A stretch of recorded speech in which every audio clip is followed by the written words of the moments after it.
I-V-M. Hey guys, unfortunately, we couldn't record a new episode of Positively Unlimited this week, so instead, we are rebroadcasting an earlier episode. We hope you will enjoy the show. Keep listening.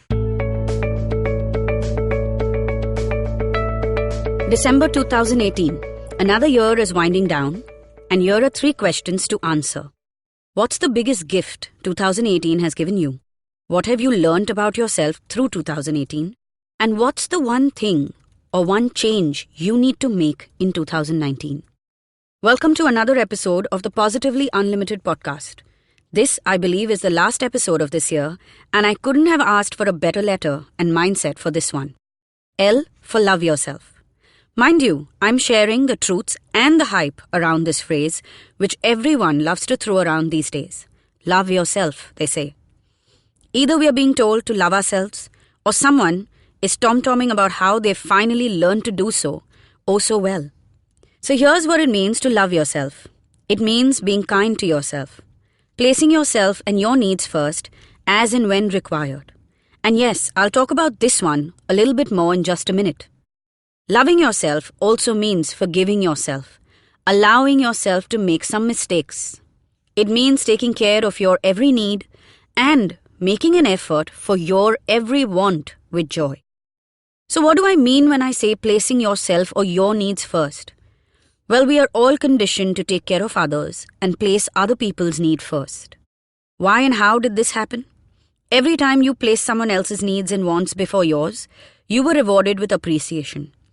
And every time you went against other people because you wanted to do what you wanted to do, you were called selfish or self-centered.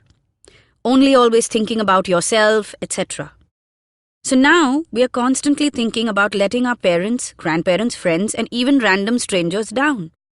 But what about letting ourselves down each time we deny ourselves a chance to go after that which we want or even need?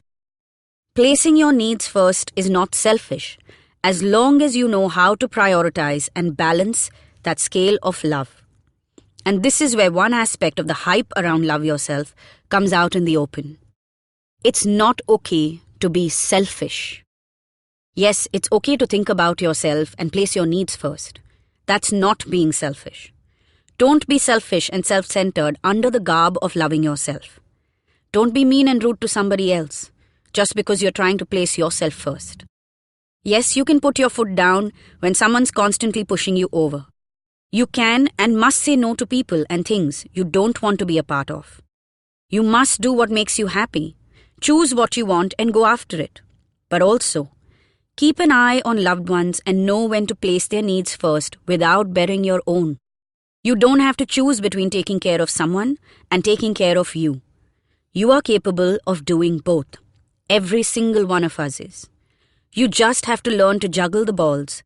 You have to learn to rest regularly and get up again as required. Remember, if the people you love aren't happy, you won't be happy either.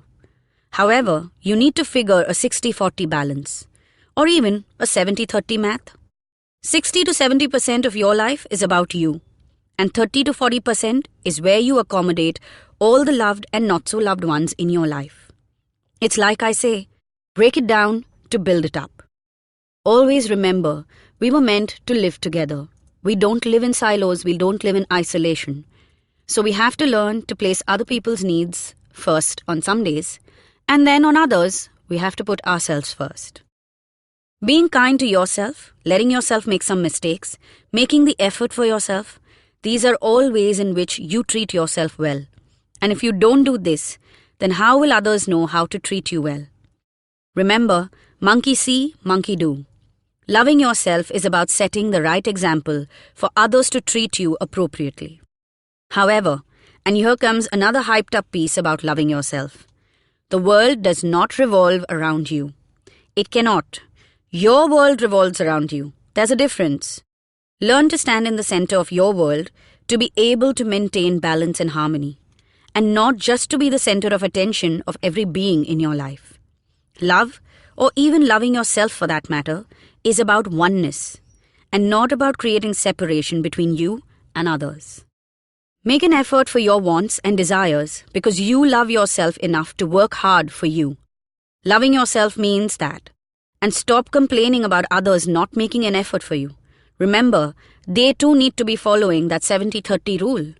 Do not confuse the voice of the ego as that of your heart.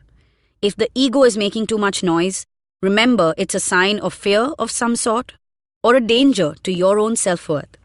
But your heart, well, that recognizes your worth and accepts you unconditionally. So how about we all start acting like that? Now I come to a very important truth and hype about loving yourself. We cannot love ourselves 100% all the time, and that is absolutely okay. If one day or in one aspect of your life you are unable to love yourself enough, it's okay. Don't let anyone pull you up for it and give you some big sermon about how you must learn to love yourself. Think about this. Have you never gone against what your parents have said because you wanted something different?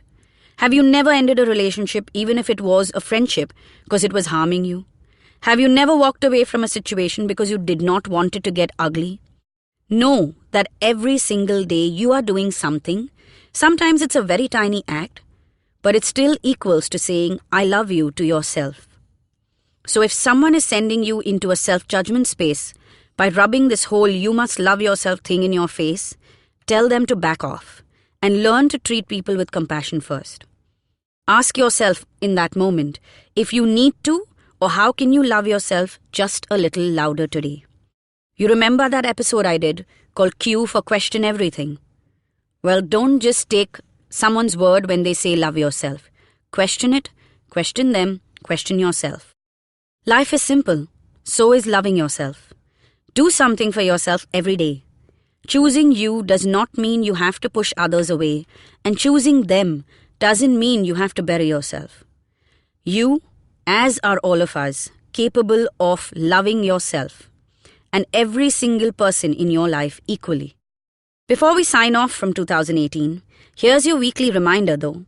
All previous episodes of the Positively Unlimited podcast are on ivmpodcast.com and on the IVM app, along with a bunch of other fun shows.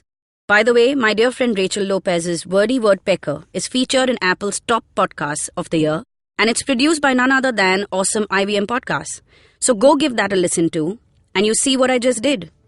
I created a beautiful episode for my podcast as my way of loving myself and you guys who are tuning in. And then I shared that love with Wordy Wordpecker and IVM too, who said there isn't love in this world. Happy New Year, guys.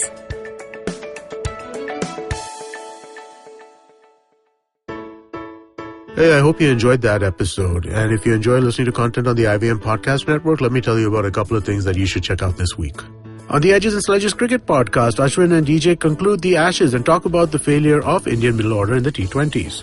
On Geek Fruit, Tinker and Jishnu talk about pop culture that revolves around the apocalypse and tell us how they would ideally prepare for it. On Varta Lab, Akash and Naveen are joined by Shashwat Bulusu, a singer-songwriter from Baroda who is pushing the sonic aesthetic of guitar-centric laid-back pop. On Advertising is Dead, Varun is joined by singer-songwriter Ankur Tiwari, who talks about how artists find new forms of expression and monetize their work. On Ganatantra, Alok and Saryu are joined by Smitana Saikia of Flame University, Pune, to talk about the history and impact of the NRC list and how it has caused marginalization in the Northeast. Thanks, and we hope to see you again soon. रिश्ते में तो हम तुम्हारे podcast लगते हैं. नाम है football should ball. Presenting Football Should Ball, a show about three friends discussing our favorite game over a beer. Sometimes three, maybe even five. Hi, I'm Shiva, and with me are my two sidekicks, Gaurav Sapre and Karthik Iyer. Sidekick? You mean like Batman's Robin or Van Persie Robin? No, I mean like Alexis Sanchez, but with a little more skill than just playing the piano. Ha! Just shows how the best players at Arsenal are mere bench warmers at United. Oh, thank you, Iyer. But you're a Fulham supporter, so whenever you say anything to support me, I question my beliefs. Just like how Griezmann would say, एक बार मैंने जो decision ले लिया, तो मैं अपने आप की भी नहीं सुनता. Banter aside, we will talk match reports, transfer rumors, top controversies, fantasy football picks, and so much more. So grab a beer and tune in to Football Should Ball every Wednesday on the IVM Podcast app, website, or wherever you get your podcasts.